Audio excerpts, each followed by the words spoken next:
Salut et bienvenue sur le podcast Comment devenir sexuellement épanoui.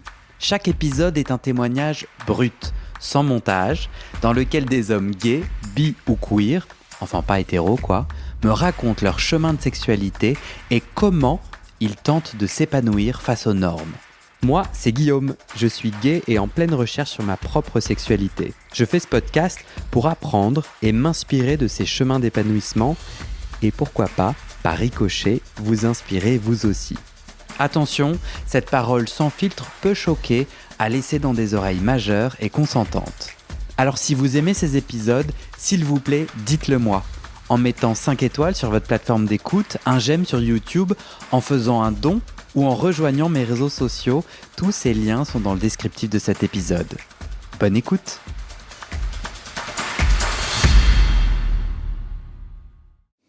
Est-ce que c'est bon pour toi qu'on commence à enregistrer ? Oui, bien sûr. Ça te va ? Oui. Tu as décidé d'être anonyme ou pas ? Oui, je pense que tu peux m'appeler Paul. Je peux t'appeler Paul ? Oui, c'est mon vrai prénom français. Et la raison pour laquelle je t'ai pas donné mon prénom chinois, c'est parce que je trouve on n'a pas le même niveau d'anonymat avec tes autres invités, parce que si j'étais quelqu'un qui s'appelle, c'est pas François ou Vincent. Là, ton prénom chinois, il n'y en a qu'un seul. Oui. Si tu tapes sur Google ou LinkedIn mon prénom, tu vas me retrouver. Ah ouais. À peu près. Hein. Ah c'est pour ça que je me suis dit je vais quand même. C'est parce que c'est pas la même chose. Enfin, c'est pas la même chose. Si je tape Vincent, François, il est je sais pas, des millions, des milliers. Les gens n'arrivent pas à identifier cette personne. D'accord. Alors que si je reste, si je donne mon vrai prénom, les gens vont me trouver, quoi. Bien sûr. Oui. Et on est d'accord que tu as bien réfléchi au fait de témoigner. Oui. Et si jamais ta voix était reconnue, tu as réfléchi et tu prends dans un consentement joyeux et éclairé la responsabilité d'être reconnu. Oui, bien sûr. Comme on avait dit, tu vois. À ceux ou celles qui me connaissent, si vous reconnaissez ma voix, c'est mon coming out. Ouais, un peu comme ça. Tu n'as pas fait ton coming out ? Pas publiquement. J'ai parlé avec 2 amis qui sont très proches. Mais c'est tout. Sinon, le reste, je pense que c'est plutôt une question de situation ou de circonstance. Oui. Parce que c'est un peu quand même étrange si c'est pas autour d'une table ou pendant un repas, tu te dis, ah oui, au fait, je suis gay, je suis homosexuel. Bon, c'est un peu hors de contexte. Hein. Donc, d'accord. Si jamais quelqu'un me pose la question en privé, je pense que je leur ai dit la vérité. T'es en process. Oui. Et au sein de ton travail, tu souhaites faire ton coming out si jamais quelqu'un au sein du travail te pose des questions ? On m'a déjà posé la question. Oui. J'ai dit, c'est une réponse un peu ambiguë, parce que je leur ai dit, je sais pas, ça peut être un homme, ça peut être une femme. Ok. Parce que c'est vrai, j'ai jamais rencontré un homme avec qui je tombe amoureux, ou une femme. Ok. Donc, aujourd'hui, tu te sens attiré par différents genres ?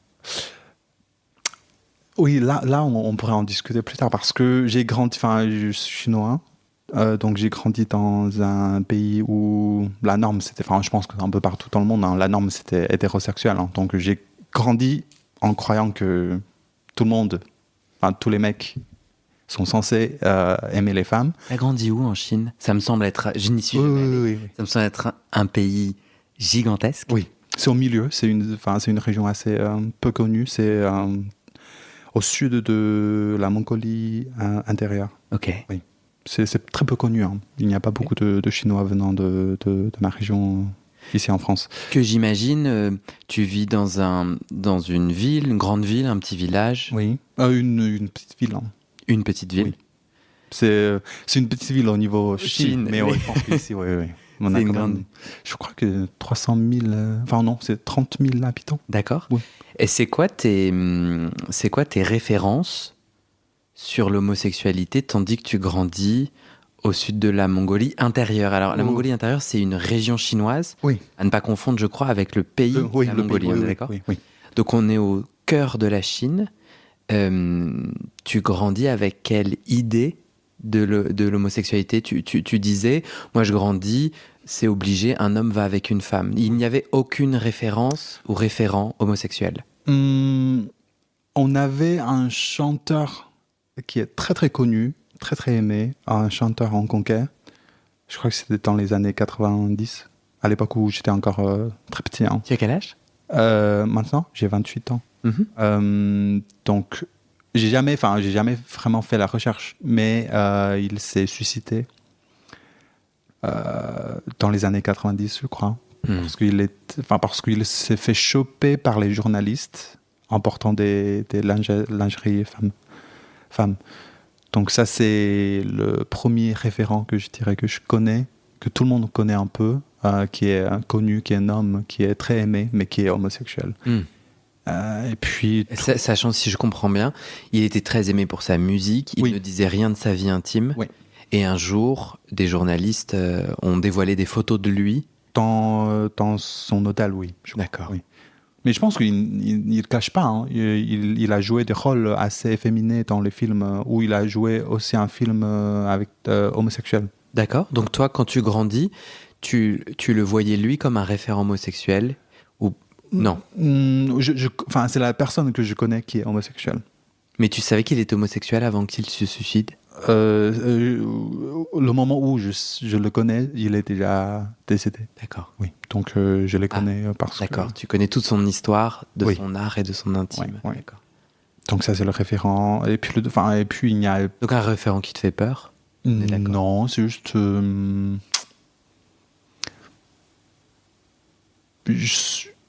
À l'époque, je m'identifiais pas comme homosexuel. Hein. Mhm. Donc, je le voyais pas vraiment comme un référent. C'est juste une personne que je connais, comme tout le monde. Ah, Ouais. oui. À quel âge tu dirais que tu as commencé à ressentir un désir homosexuel? Au collège. Je sais pas si c'est assez commun ou pas. Je pense qu'on a tous... Je sais pas si on a tous... Au collège chinois? Enfin, je sais pas comment Oui, se passe c'est après votre- l'école primaire. D'accord. Donc tu as à peu près quel âge? De 12... Ah non, est-ce que c'est au collège? Non, je crois que c'est plutôt au lycée.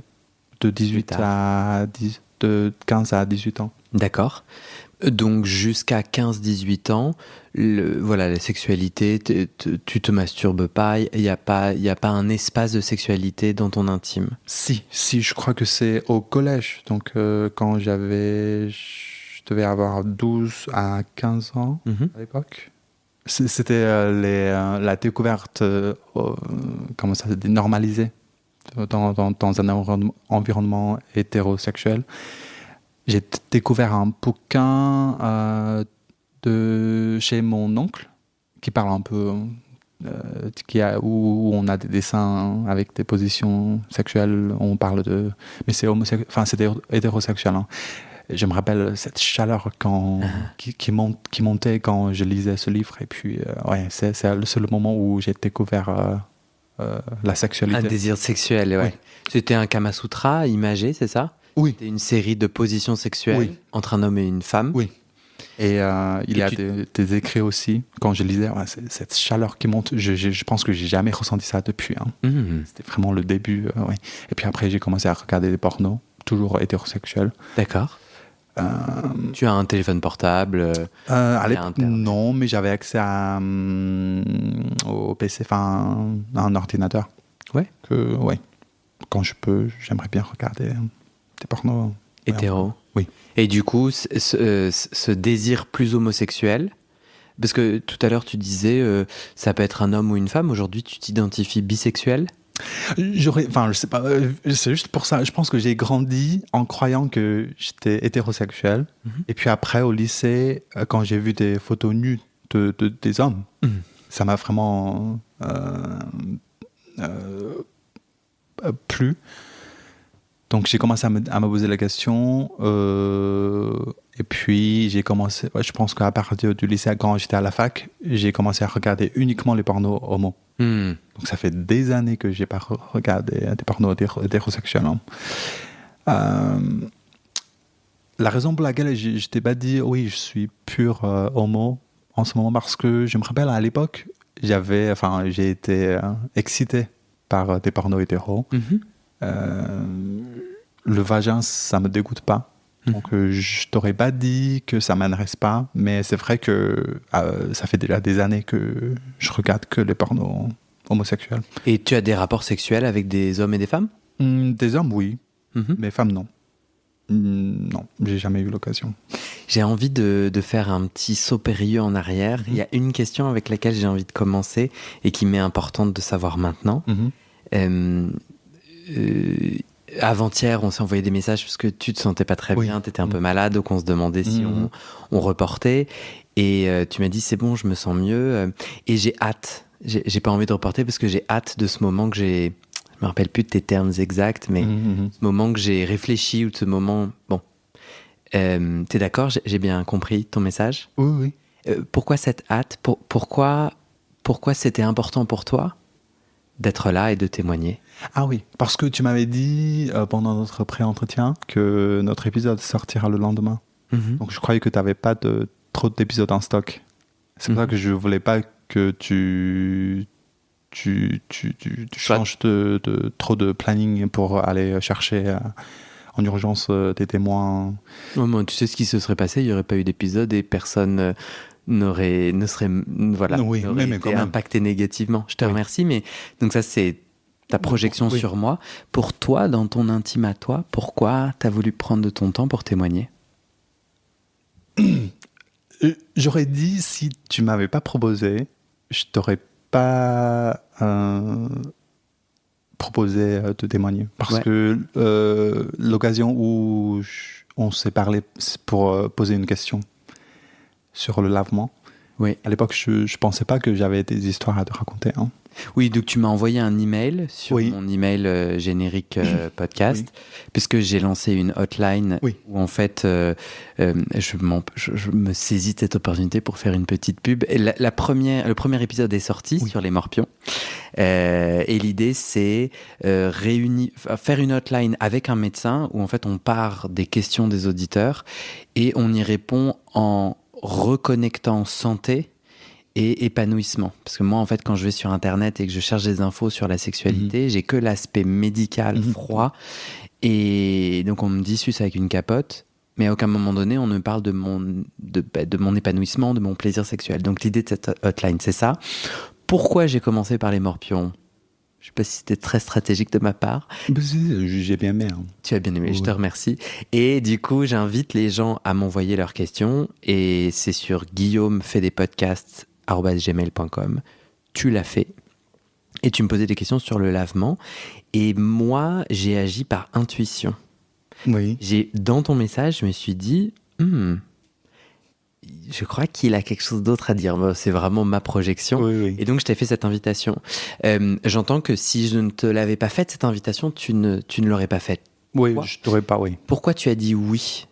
Il est où ton élan de témoigner une fois que je t'ai proposé et que tu as dit oui, que tu as préparé, que tu as pris ta responsabilité de témoigner? Pourquoi? J'aurais dit, c'est par intuition aussi. Hein. J'avais pensé à l'idée de témoigner, mais pas pour maintenant, parce que je me suis dit, j'ai pas autant découvert, je saurais pas trop dire.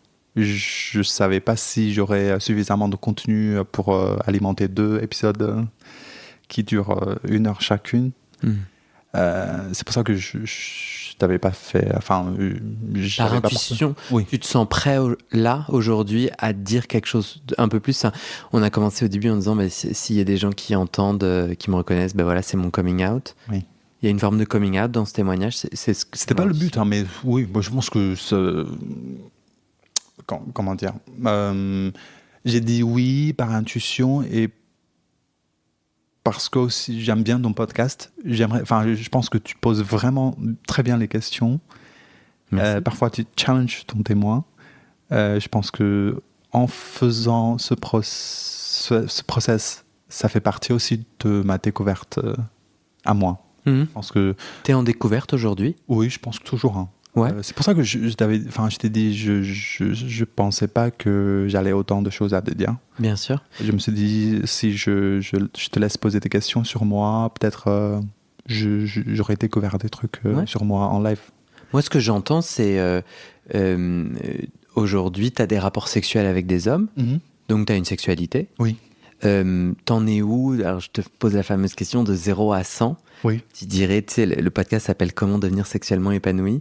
Et la question, elle t'est posée à toi. Et du coup, pour qu'on démarre, là, aujourd'hui, tu dirais que t'en es où, de 0 à 100, de ton niveau d'épanouissement? Je dirais 40-50. Mhm. Ouais, c'est pas beaucoup, hein. Je pense que je t'avais dit 50 pendant le pré-entretien. J'aurais dit 40. Ok. Maintenant, oui, Ça a se baissé un peu. réduit. Oui.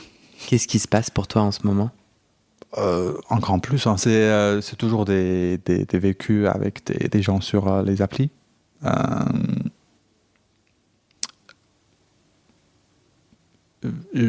oui, j'ai pensé immédiatement. Je ne sais pas si ça peut répondre à ta question. J'ai pensé immédiatement à une conversation que j'ai eue sur Tinder avec un mec. Mm. Au début, on a tous matché. J'ai pas parlé parce que je sais que je suis pas dispo, hein. De toute façon, même si on s'est parlé, ça va aboutir à pas grand chose. Donc il est venu me parler et il m'a dit j'ai de très jolies photos, etc. Donc il m'a dit est-ce que je peux lui envoyer ma photo de tête. Je lui ai dit oui, si tu veux, je peux te donner mon numéro WhatsApp. Il a dit non, est-ce que tu as Snap, etc. J'ai pas de Snap. J'étais en mode, c'est juste pour montrer sa tête, hein. C'est pas pour me montrer d'habit. Donc, t'as pas vraiment besoin de Snap. Donc, bon, je dis, bon, enfin, je vais lui mettre ma photo de ma tête sur Grindr directement. Il a vu, il a annulé le match. Mm. Donc, je me suis dit, ah là, pourquoi c'est pas moi qui suis le plus intéressé par l'autre, parce que c'est pas moi qui ai pris le premier pas à parler avec l'autre, et c'est pas moi qui suis disponible. Alors que c'est moi qui se montre en amont, et c'est moi qui se fait jouer encore une fois par les mecs. Mhm. Les applis. Donc quand tu dis c'est 40 sur 100, c'est qu'aujourd'hui, dans ce que tu considères être ton épanouissement sexuel, la place de l'autre, c'est-à-dire celui avec qui tu peux avoir du sexe, l'autre est violent. C'est un espace violent où tu es rejeté. Oui, et sur une Non, base j'ai mal compris. où dès le début même, c'est pas moi qui suis le plus intéressé entre nous deux. Ouais. C'est toi qui viens me parler, c'est toi qui me fais des compliments, c'est toi qui voulais qu'on se montre. Ouais. Donc je me suis montré, alors tu m'as annulé. Ouais. J'étais en mode, ok. Pourquoi, quand j'avais envie, je suis peut-être déçu parfois, mais j'ai quand même eu des rapports sexuels. Mais maintenant, je suis en mode un peu zen, hein, et je me suis fait encore jouer par les mecs. Donc, c'est là où je me suis dit, ah oui, quand même. Même si quand t'as pas envie, tu subis ce genre de truc, toujours. Quand tu dis jouer par les mecs, c'est dès lors que je montre mes photos de visage, je suis bloqué ou le match est annulé. Oui. C'est ça? Toi, aujourd'hui, tu cherches quoi? Tu vois, dans ta vie sexuelle, qu'est-ce que tu cherches? L'amour, tu cherches des plans cul, tu cherches une personne, plusieurs personnes. Qu'est-ce que tu cherches? Des plans cul assez classiques, hein. Sinon, si l'amour peut arriver, pourquoi pas? C'est un truc plusieurs, pourquoi pas non plus, hein. Oui, mais à la base, je cherche rien de sérieux. Pourquoi? Parce que, comme je t'avais dit, ça fait. Je pense que je suis jamais tombé amoureux d'une personne, hein. Donc, je pense qu'au bout des années, ça fait déjà 28 ans que je me considère comme célibataire, même si j'avais une relation avec une fille. Donc, ça fait 28 ans que je reste célibataire. Donc, je pense que je me suis construit autour de moi cette idéologie de, ah oui, c'est bien d'être célibat, j'ai l'habitude, j'ai pas besoin de l'autre. Cette idéologie qui sert à la fois à me défendre, à me protéger et à me faire éloigner des autres. Donc il y a ce double tranchant de cette idéologie. Et en gardant cette habitude pendant si longtemps, je pense que je sais pas, j'arrive pas à me... Je pense que c'est pas volontaire, hein. C'est juste que cette personne ne vient pas dans ma vie. Je pense que si il y a quelqu'un dans ma vie avec qui je suis tombé amoureux, je pense que je le saurais et je m'aurais pas retenu. C'est pour ça que je me suis dit, bon, oui. C'est marrant parce que j'ai une intuition comme ça que je te partage. Oui. Je me dis, si ton objectif, c'est de rencontrer des gens qui t'apprécient, ce qui me semble pour le moment une bonne idée, en mettant des photos de toi, tu pourrais, et de ton visage, tu pourrais du coup attirer à toi des gens qui ont vu par l'écrit et par les photos un peu de qui tu es et qui souhaitent te rencontrer un peu plus. Ce qui t'est violent, c'est que comme tu montres pas ton visage, dès lors que tu le montres, tu peux être rejeté. Donc j'imagine que ces gens-là, quand ils tomberont sur ton profil, ils auront les images de ton visage, ils ne te likeront pas. Oui. Mais en revanche, t'en as plein d'autres qui te likeront. Oui, t'as raison. Qui aujourd'hui ne peuvent pas te liker puisqu'ils ne te voient pas. C'est ce que je fais quand je voyage. Quand je voyage, je mets mes photos de tête. Pas en France. Mais pas en France. Pour les raisons j'ai peur de tomber sur quelqu'un qui me connaît. Parce que je mets des photos assez osées. Hein.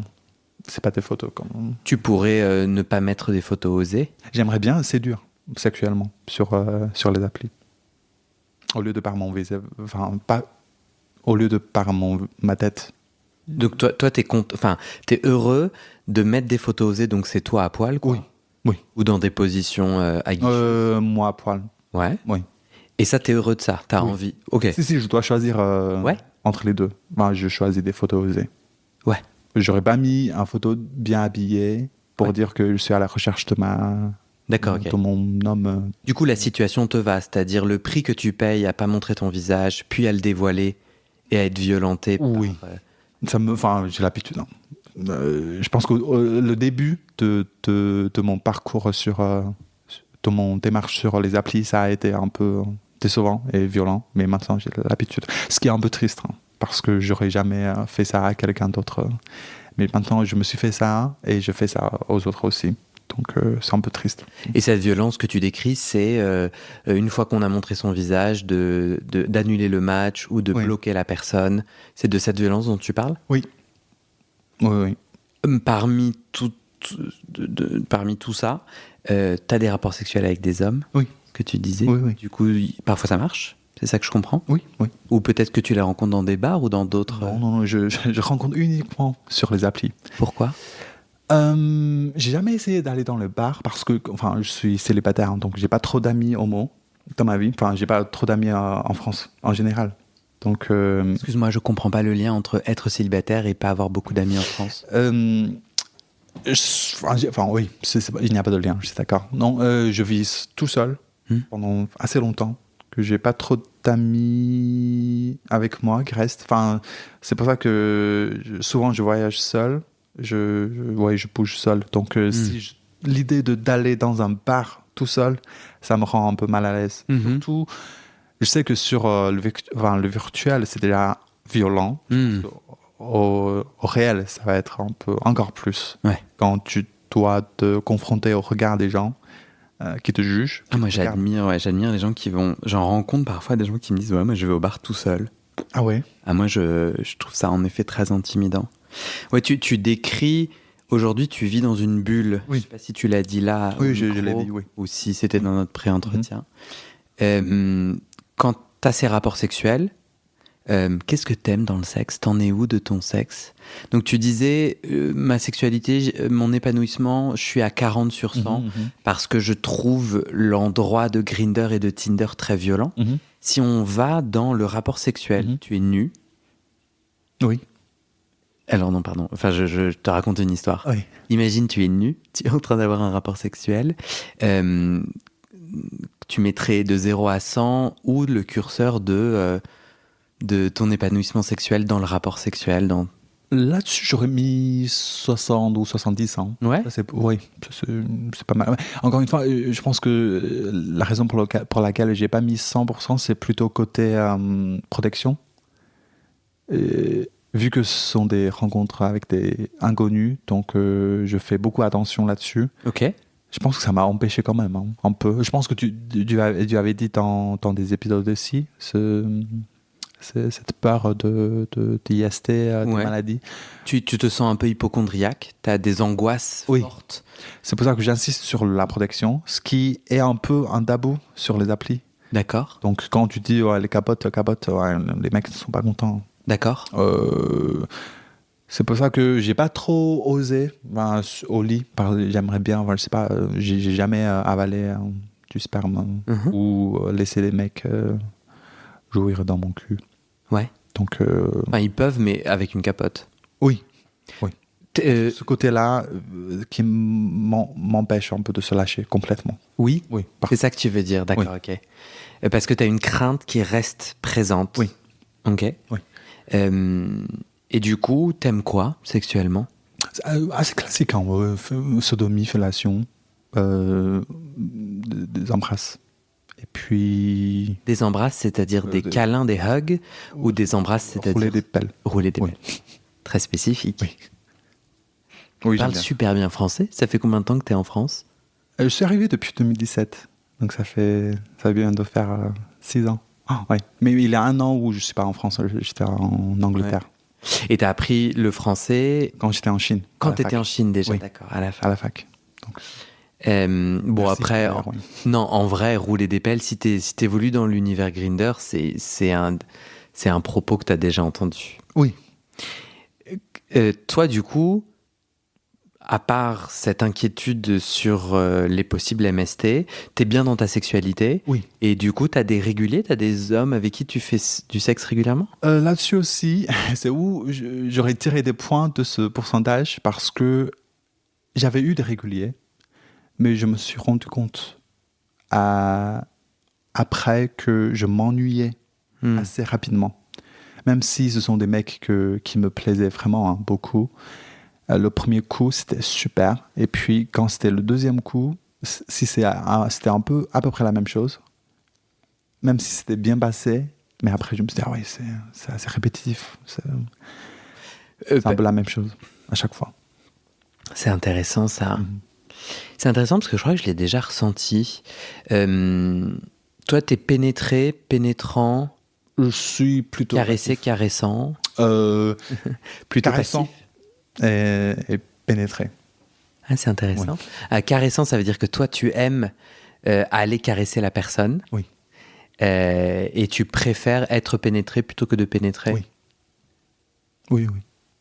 Tu me disais pendant le pré-entretien que en tant que toi pénétrant, il y a un poids de la performance, de pression de performance, qui t'a fait devenir passif. Ouais.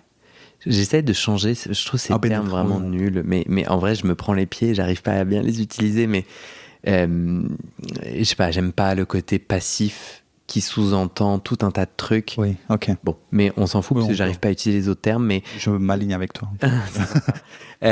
Du coup, c'est vrai ça? Tu te souviens de m'avoir dit ça en pré-entretien? Oui. Donc... Parce que j'ai commencé ma sexualité en tant qu'actif. Elle a débuté quand, du coup, ta sexualité? Je crois que c'était en été 2021. Ok. Ouais. Donc il y a 1 an. 2 ans, oui, à peu près. Oui. Ouais. 1 an ou 2. En tant qu'actif. Et pourquoi? Parce que ça t'excitait plus? Parce que l'occasion, il y a moins de risques de IST. Ok. Mais j'ai eu quelques accidents. Je me suis rendu compte que les mecs, parfois, ils se lavent pas. Et puis, j'ai joué assez vite.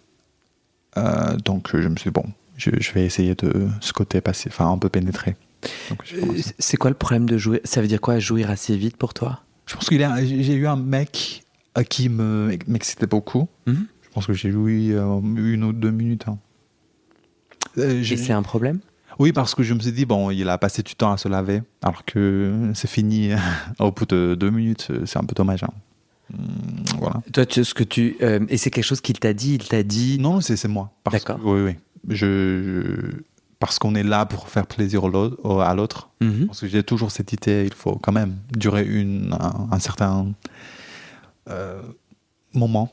Donc 2 minutes ou au moins de 5, c'est un peu trop rapide. Même surtout, je sais qu'il faut l'autre qui fasse le lavement, qui prend plus de temps. Donc je me sens un peu désolé à chaque fois quand j'ai joué trop vite. Ouais. Et tu lui en as parlé? À chaque fois que j'ai dit oui, je suis désolé, les autres m'ont dit bon, t'inquiète, c'est pas grave, etc. Oui, j'ai pas de gêne sur place, mais c'est souvent ressenti au fond. Il t'excitait beaucoup, t'as continué à le voir? Tu le vois encore aujourd'hui? Non, malheureusement, parce que c'est un mec qui cherche des trucs spontanés, et j'arrive pas. C'est là-dessus aussi, c'est ce qui m'empêche de m'épanouir pleinement sexuellement, parce que je comprends pas pourquoi les gens cherchent tout de suite, tout le temps. Spontanéité, ça veut dire il est 14h et il fait coucou, on baise. Oui. Rendez-vous à 14h15. À peu près comme ça, oui. Donc à chaque fois, il me dit ça. Donc souvent, j'étais prêt à aller me coucher. Hein. Il m'a dit, donc je dois prendre une douche. Et parfois, il dort. Donc il ne me répond plus. Ça m'est arrivé 2 ou 3 fois. Donc je me suis dit, bon, j'ai arrêté, je l'ai bloqué. Alors, Ouais. Oui. Et c'est la fin de cet épisode.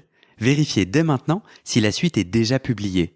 Sinon, vous pouvez vous abonner à ce podcast sur votre plateforme d'écoute pour être alerté dès la sortie des nouveaux épisodes. Et si vous aimez les témoignages intimes comme celui que vous venez d'écouter, j'ai 2 autres podcasts qui pourraient bien vous plaire. Je vous les présente. Histoire de devenir moi. Ça, c'est un podcast dans lequel des gens ordinaires me racontent un tournant déterminant pris dans leur vie. Ils racontent le déclic qui a tout changé et comment ils sont devenus un peu plus eux-mêmes. Ma dernière séance de psychanalyse. Ça, c'est un podcast dans lequel des gens me racontent leur dernière séance sur le divan et comment la psychanalyse les a aidés ou pas. Et d'ailleurs, c'est avec ce podcast que j'ai gagné le prix du meilleur podcast de conversation en 2022. Alors pour écouter ces podcasts, vous pouvez tout simplement taper les titres dans la barre de recherche de votre plateforme d'écoute. Mais je vous mets aussi dans le descriptif de cet épisode les liens pour écouter ces podcasts et les liens de mes réseaux sociaux pour découvrir les coulisses de mon aventure de podcasteur et aussi la page de dons pour soutenir mon travail et mes podcasts. En tout cas, n'hésitez pas à m'envoyer vos retours et vos réactions à guillaumefedepodcast@gmail.com ou sur mes réseaux sociaux. Ça me motive énormément de savoir que ces histoires naviguent et résonnent, ou pas d'ailleurs. Allez, merci pour votre écoute et à très bientôt dans vos oreilles.